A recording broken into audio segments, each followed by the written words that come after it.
नाज़रीन, वफाकी दारुल हुकूमत की फ़ज़ा सोगवार है। मुल्क भर में गम की लहर है। पिम्स अस्पताल की नर्सरी में 14 फूल खिलने से पहले मुरझा गए। सुबह सवेरे अस्पताल की नर्सरी में लगने वाली आग ने 14 ख़ानदानों के चिराग गुल कर दिए। इब्तदाई इतलात के मुताबिक आग एयर कंडीशन के कंप्रेसर में धमाके के बायस भड़क उठी। मामूली तकनीकी खराबी इतने बड़े सान्हे में कैसे तब्दील हो गई, इस हवाले से बताया जा रहा है कि आग लगने के बाद ऑक्सीजन की फराहमी फौरी तौर पर बंद ना हो सकी, जिसके बायस आग तेज़ी से फैली और नर्सरी धुएँ और शोलों की लपेट में आ गई।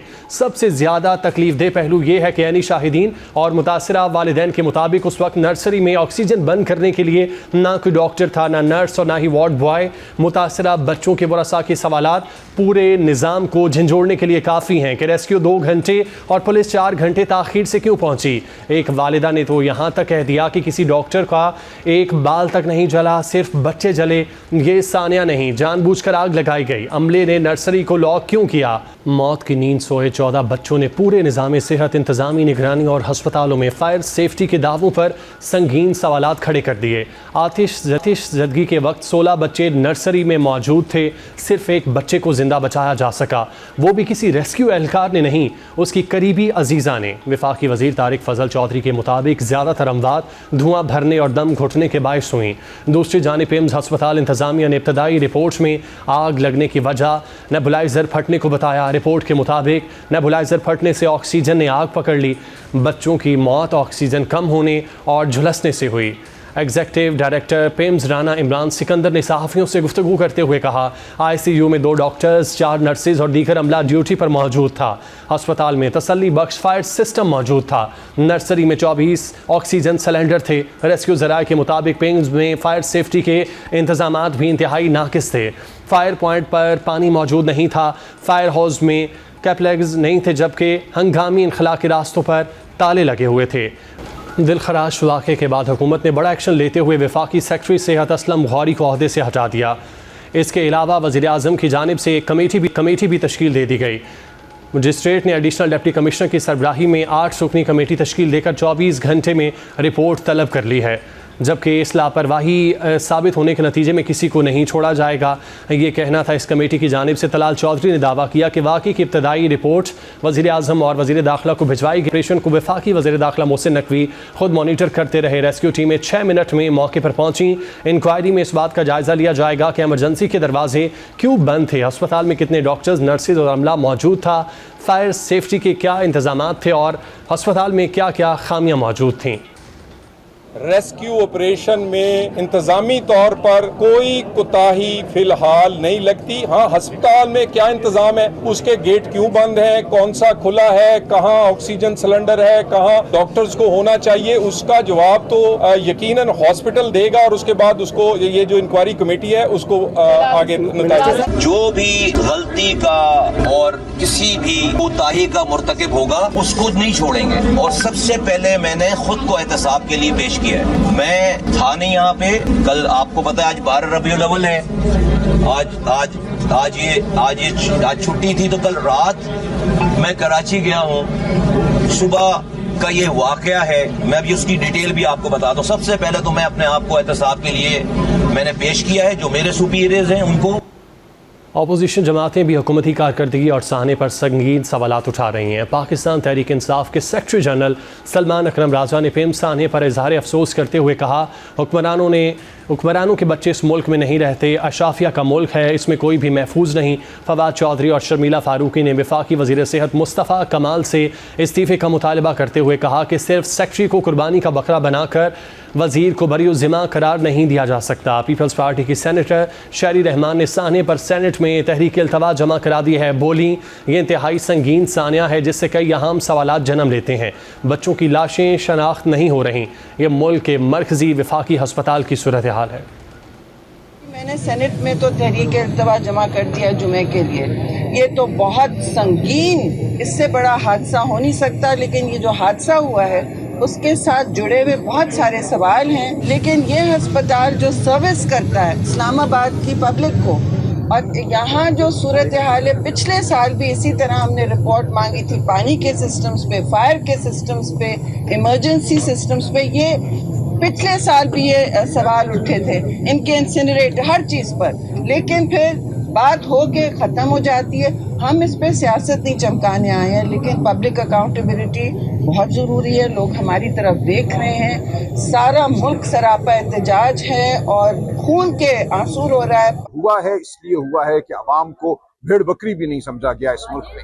ये सरकारी अस्पताल है, यहाँ पे ये इसलिए हुआ कि ये समझते हैं कि अशराफिया के बच्चे तो इंग्लैंड अमेरिका जाएंगे, स्विट्जरलैंड जाएंगे, वहां उनका इलाज होगा। वो पैदा भी अमेरिका में होंगे। जहाँ जो बच्चे पैदा होते हैं वो शायद इंसानों के बच्चे नहीं। इसलिए जो कुछ जहाँ हुआ इसलिए हुआ कि आज इस मुल्क में अवाम महकूम है। आज इस मुल्क में स्कूल हो, कॉलेज हो, अस्पताल हो, जो आम इंसान के लिए है, उसकी यही हालत है जो हमारे सामने आई। वहाँ आग लग के बच्चे मरेंगे, स्कूलों में हमारे बच्चे या जाएंगे नहीं या जो जाते हैं उनको कुछ मिलेगा नहीं। इस मुल्क को मुकम्मल तौर पे अशराफिया का मुल्क बना दिया गया है। इस मामले पर वज़ीर-ए-आज़म की जानिब से कमेटी बनाई गई है। ताज़ा तरीन अपडेट लेने के लिए हमारे साथ हमारे नुमाइंदे उस्मान खान मौजूद हैं। उस्मान, बहुत शुक्रिया आपका। बताइएगा आज सुबह कैसे ये वाक़या पेश आया, इंतज़ामिया की जानिब से क्या अब तक डिटेल बताई गई है, किसकी गफलत है, कौन ज़िम्मेदार है इसका? बहुत शुक्रिया। देखें, ये एक अफसोसनाक सानिया आज सुबह 6:38 पर पेश आया और पिम्स अस्पताल का जो बच्चा वार्ड है, जहां पर 15 नौमौलूद बच्चे थे, जिनमें 14 बच्चे जो है वो जिनको नहीं बचाया जा सका और एक बच्चे को जो है वो बचाया जा सका, जिस पर वज़ीर-ए-आज़म पाकिस्तान मियां मोहम्मद शहबाज शरीफ ने फौरी तौर पर एक्शन लेते हुए सेक्रेटरी हेल्थ असलम होरी को मुअत्तल करके कैप्टन रिटायर्ड महमूद को सेक्रेटरी हेल्थ तैनात कर दिया है। जबकि इस हवाले से 3 मुख्तलिफ कमेटियाँ भी तश्कील दे दी गई हैं। एक तो अस्पताल की सतह पर इंतज़ामी उमूर के लिए तमाम तर जो कमेटी है वो तश्कील दी गई है। एक कमेटी ज़िले इंतज़ामिया की जानिब से ADCG साहबजादा मोहम्मद यूसुफ की क़यादत में बनाई गई है और एक कमेटी वज़ीर-ए-आज़म पाकिस्तान की जानिब से साबिक़ वफाकी सेक्रेटरी दाखिला की सरबराही में बनाई गई है।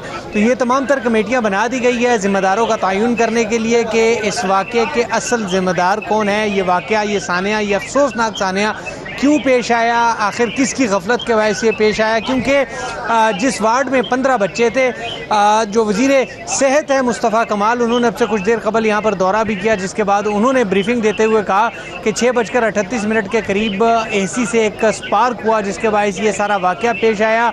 और इस पर जो सबसे बड़ी गफलत थी वो ये है कि जो एमरजेंसी एग्ज़िट था, जहाँ से बच्चों को निकाला जाना था, या किसी भी बिल्डिंग या किसी भी इमारत में जो एमरजेंसी एग्ज़िट होता है उसको भी ताला लगाया गया था, जिस पर बताया गया कि यहाँ से अक्सर नौमौलूद बच्चे गायब हो जाते थे, चोरी हो जाते थे, जिसके बायस उन्होंने यहाँ पर ताला लगाया था। तो ये एक बहुत बड़ी गफलत थी कि जब सानिया हुआ, अगर एमरजेंसी एग्ज़िट का गेट खुला होता तो शायद जो नन्हे मासूम बच्चे थे उनकी जानें इस तरह ज़ाया ना होती। जब एमरजेंसी एग्ज़िट बंद था तो फिर शीशे तोड़कर, मुख्तलिफ दीवारें तोड़कर, मुख्तलिफ खिड़कियाँ तोड़कर जो है बच्चों को, एक बच्चे को बचाया गया और लोगों ने अंदर जाने की कोशिश की है। तो ये एक अफसोसनाक सानिया वफाकी दारुल हुकूमत के सबसे बड़े पिम्स अस्पताल में पेश आया। अगर हम बजट की बात करें तो गुज़िश्ता 3 सालों में पिम्स अस्पताल के लिए 22 अरब का मालियाती बजट मुख्तस किया गया था। 7 अरब इसका सालाना बजट है, जबकि गुज़िश्ता साल 50 करोड़ से ज़ायद की रकम जो इनको इजाफी मिली थी। मगर उसके बावजूद अस्पताल की ये सूरत हाल है कि एमरजेंसी एग्ज़िट पर भी ताले लगाए गए थे और अब तक सिर्फ वफाकी सेक्रेटरी को मुअत्तल किया गया। अभी तक इस अस्पताल के अंदर से जो अस्पताल के सरबराह है या जो दीगर इस शोबे के जो सरबराह थे उनसे मुतल्लिक़ अभी तक कुछ नहीं किया गया। वफाकी वज़ीर सेहत का कहना था कि हम इस पर इंक्वायरी कर रहे हैं। मैं सबसे पहले ख़ुद अपने आप को एहतसाब के लिए पेश कर रहा हूँ और इस वाक़े में जो भी मुलव्विस होगा उसको कैफ़े किरदार तक पहुँचाया जाएगा। जिस तरह यहाँ पर हमें शहरी रहमान की जानिब से भी तनकीद की गई है, उन्होंने वफाकी वज़ीर सेहत मुस्तफ़ा कमाल के हवाले से कहा था कि अगर वो वफाकी वज़ीर सेहत हैं तो उनके अंदर तो सिर्फ 2 हॉस्पिटल आते हैं, तो क्या वो 2 हस्पतालों पर जिनमें 22 अरब जैसा कि आप 3 सालों में बता रहे हैं कि बजट रिलीज़ किया गया था, उनको भी बेहतर नहीं कर सके, उनकी इंतज़ामिया को बेहतर नहीं कर सके। वहाँ पर जिस तरह आपने बताया कि दरवाजे बंद थे, सिक्योरिटी का इंतज़ाम नहीं था, और सिर्फ ये वजह कि वहाँ पर चोरी होती है इसलिए उन्होंने ताले लगा दिए। वहाँ पर कैमरे लगने चाहिए थे, वहाँ पर सिक्योरिटी का बेहतर इंतज़ाम होना चाहिए था। आखिर ये सब क्यों नहीं किया गया इतने बड़े बजट के साथ? देखें, ये बहुत बड़ी गफलत है। इस गफलत पर जितना मर्जी अगर हुकूमत या अस्पताल इंतज़ामिया पर्दे डाले तो वो नहीं डाल सकते। ये कैसे मुमकिन है? ये वफाकी वज़ीर सेहत से भी हमने ये सवाल किया कि ये कौन सा, किस दुनिया में होता है कि आप एमरजेंसी रस्तों को ताले लगा दे और उसको बंद कर दे। तो उन्होंने कहा कि जी बच्चे चोरी होते हैं, बच्चे अगवा होते हैं, तो क्या बच्चे अगर अगवा होंगे तो आप जो दरवाजे हैं उनको ताले लगाएंगे। आपको उसके लिए सिक्योरिटी सिस्टम करना चाहिए, सीसीटीवी के कैमरे लगाने चाहिए, सिक्योरिटी गार्ड बिठाएं आप। ताला लगाना, इसको कैसे अब ये अस्पताल इंतज़ामिया जस्टिफाई करेगी? अस्पताल के जो एग्जीक्यूटिव डायरेक्टर है डॉक्टर इमरान सिकंदर, उस हवाले से भी बड़े सवालात उठ रहे हैं कि इस पूरे साने में देखें, ये इस्लामाबाद का सबसे बड़ा अस्पताल है, पिम्स अस्पताल। ये बात तो एक हद तक ठीक है, इस अस्पताल में सिर्फ इस्लामाबाद से नहीं, रावलपिंडी हो, आज़ाद कश्मीर हो, खैबर पख्तूनख्वा हो, हत्ता कि गिलगित बल्तिस्तान से लोग यहाँ आते हैं। इस बात में कोई शक नहीं कि यहाँ पर रश मरीज़ों का ज़्यादा होता है, मगर ये तमाम तर चीज़ें अपनी सतह पर हैं, मगर इंतज़ामात, इंतज़ामी सहूलियात, इंतज़ामी चीज़ें वो अस्पताल के सरबराह का काम है। और ये देखें, कुछ ऐनी शाहिदीन ने यह भी कहा कि जब आग लगी थी तो जो अंदर इस वार्ड का अमला था वो भी गैर हाजिर था। इस अस्पताल में कितने डॉक्टर्स गुज़श्ता रात तैनात थे, कितना दीगर अमला, नर्सेज या जो दीगर टेक्निकल स्टाफ होता है उसकी कितनी ड्यूटी थी और वो यहाँ पर मौजूद कितने थे? ये बहुत सारे सवालात हैं जिनका जवाब अभी आना बाकी है। और फिर अगर अमला जो यहाँ पर तैनात था वो मौजूद नहीं था तो आया ये भी फिर गफलत के मुर्तकिब पाए जाते हैं, या फिर इस वार्ड के इतराफ़ में जो सिक्योरिटी का अमला था उन्होंने इस पूरे साने में क्या किया? ये वो तमाम तर चीज़ें हैं जिस पर अभी इसकी इंक्वायरी होना बाकी है, इसके जवाबात आना बाकी है। लोग इस हवाले से बात कर रहे हैं और आज इस्लामाबाद पूरे की जो फ़िज़ा है वो बड़ी सोगवार है। अस्पतालों में लोग आते हैं जान बचाने के लिए, मगर ये हमें देखने को मिला कि आज अस्पताल में ही जहाँ से जानें बचाई जाती हैं वहाँ 14 नन्हे मासूम बच्चे जो हैं वो अपनी जान गंवा बैठे और एक बच्चा वो बच चुका है। यानी 15 बच्चे थे जिनमें सिर्फ एक को बचाया जा सका और 14 बच्चे नहीं बच सके। मैं आपको एक और बात बताऊं, यहाँ पर मेरी एक फैमिली से मुलाकात हुई, उनके यहाँ 4 साल बाद 4 से 5 साल बाद 2 जुड़वा बच्चे हुए और वो दोनों जुड़वा बच्चे भी इस वाक़े का शिकार हो गए और उनकी वालदा इस वक्त भी आईसीयू में, इस वक्त अस्पताल में है। जब उनको इस वाक़े का पता चला तो वालदा भी आईसीयू में है। तो ये सूरत हाल है। यहाँ पर हमने बच्चों के जो पेरेंट्स हैं, उनकी जो फैमिली है, ये सिर्फ 14 बच्चे नहीं, ये 14 ख़ानदान हैं, उनके लवाहिकीन को यहाँ पर हमने तड़पते हुए देखा और उन्होंने इस बात का मुतालबा किया है कि इस वाक़े के जो ज़िम्मेदारान हैं उनको कैफ़रे किरदार तक पहुँचाए। और एक और चीज़ मैं आपको बताऊँ, गुज़श्ता 8 सालों से इस्लामाबाद की जो MCI है, म्यूनसिपल कॉरपोरेशन इस्लामाबाद, वो मुसलसल पिम्स अस्पताल को नोटिस जारी कर रही है। पिम्स अस्पताल को बार बार वो ये बावर करवा रही है कि आपके पास फायर सेफ्टी सिस्टम ठीक नहीं है, आपके यहाँ मॉक एक्सरसाइजेज नहीं होती।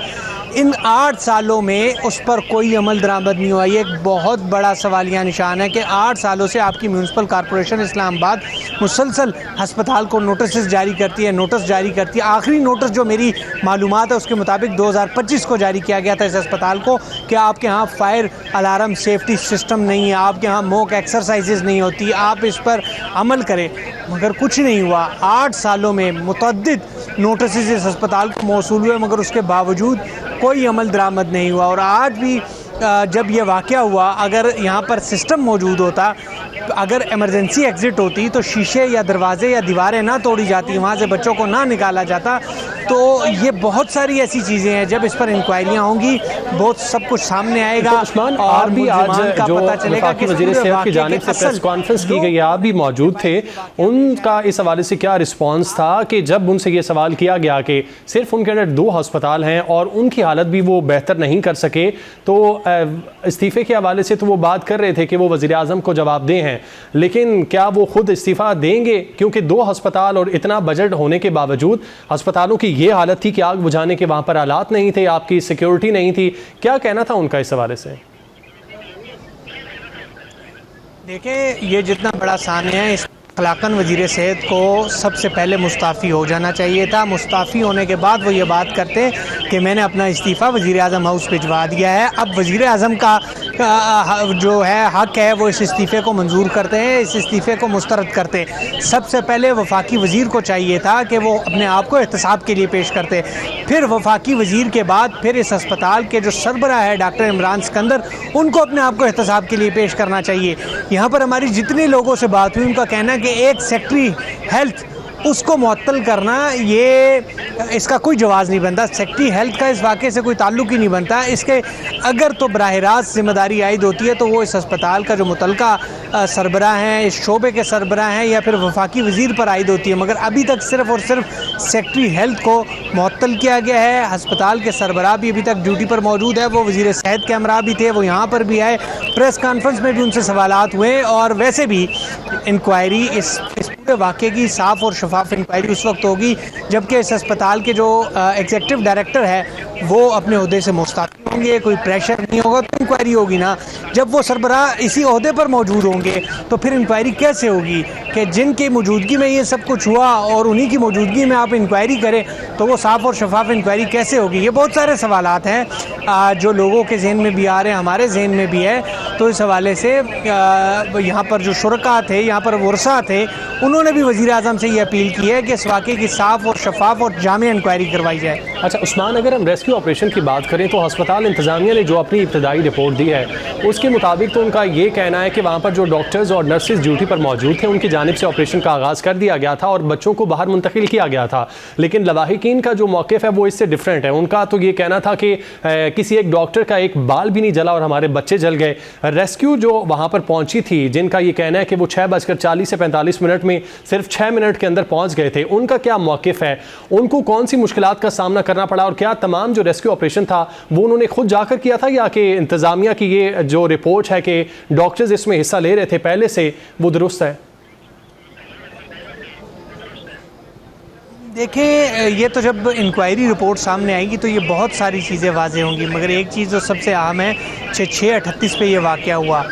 रेस्क्यू जो लवाहिकीन का इल्ज़ाम है कि 7:30 बजे के बाद, मतलब 7:15 7:30 के करीब रेस्क्यू एहलकार यहाँ पर पहुँचे, मगर रेस्क्यू से कबल हस्पताल इंतज़ामिया में देखें अगर यहाँ पर फायर सेफ्टी सिस्टम मौजूद होता तो वो अपनी सतह पर ऑपरेशन करते। फिर उसके साथ यहाँ पर गार्ड्स थे, यहाँ पर अमला था, यहाँ पर डॉक्टर्स थे, यहाँ पर नर्सेज थे, वो अपनी सतह पर भी तो ऑपरेशन वहाँ पर ये रेस्क्यू ऑपरेशन कर सकते थे ना।